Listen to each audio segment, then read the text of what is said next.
How to set timer in Snapchat. First thing is to make sure that your Snapchat is updated to get the full function of the app. So go to App Store, search for Snapchat, and go update the app. After this, open your Snapchat and just stay here on the home screen where you can record photos and videos. On the right corner, you can see a variety of functions like the switch camera, the flash, video, the option to add music, and the like.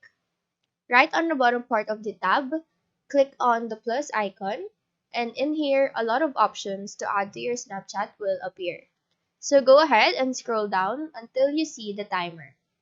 Click on that, and when you click the timer icon, you can adjust how long you want your timer to be.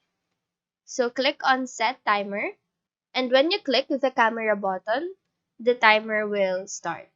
So that is how you set timer in Snapchat. Do let us know if this video helped you out. And if you have any questions, feel free to drop them down below. Thank you for watching and have a great day.